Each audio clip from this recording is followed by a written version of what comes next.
Au nom du Père et du Fils et du Saint-Esprit. Amen. Aujourd'hui, quatrième dimanche de l'Avent, la liturgie nous prépare à la fête de Noël, désormais imminente, en nous invitant à méditer l'évangile de l'Annonciation.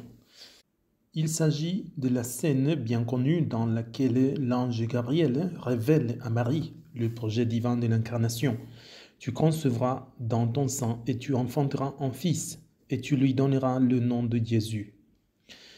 Dans quelques heures, nous célébrerons cet événement unique dans l'histoire, dans lequel le Créateur de toutes les choses entre dans sa création, prenant notre nature sans cesser d'être ce qu'il était, Dieu, pour commencer à être ce qu'il n'était pas, une créature, l'homme. Tout cela afin de racheter et d'élever ce qui a été perdu par le péché. C'est donc avec cet objectif qu'il est né, et son nom même nous le rappelle. C'est de cela que je veux parler dans cette homélie du nom de Jésus. Le nom de Jésus, par lequel le Christ était appelé dans sa famille et par ses amis à Nazareth, exalté par les foules et invoqué par les malades au cours des années de son ministère public, évoque son identité et sa mission de sauveur.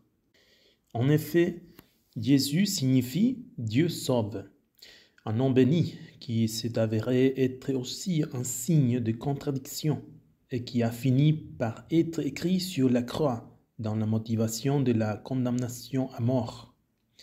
Mais ce nom, dans le sacrifice suprême du calvaire, a resplendi comme un nom de vie dans lequel Dieu offre à tous les hommes la grâce de la réconciliation et de la paix.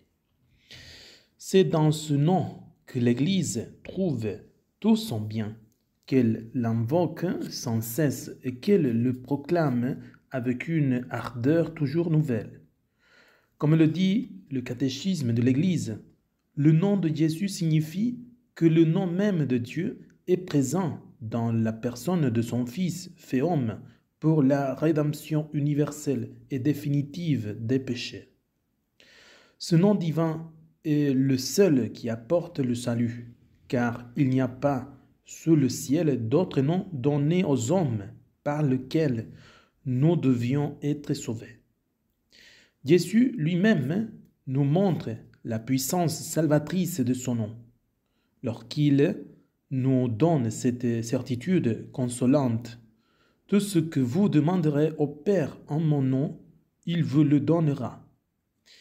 Ainsi, ceux qui invoquent avec foi le nom de Jésus peuvent vivre une expérience semblable à celle décrite par l'évangéliste Luc, lorsqu'il dit que les foules cherchaient à toucher Jésus, car une force sortait de lui et les guérissait tous.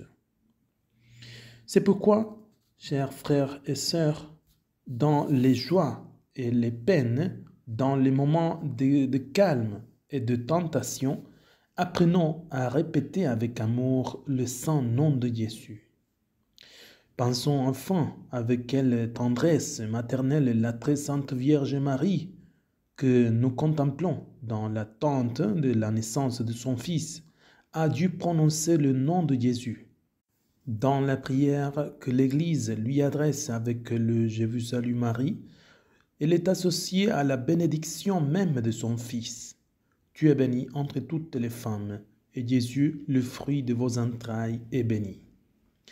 Que Marie mette sur nos lèvres et imprime dans nos cœurs ce nom très saint, devient notre salut. Au nom du Père et du Fils et du Saint-Esprit. Amen.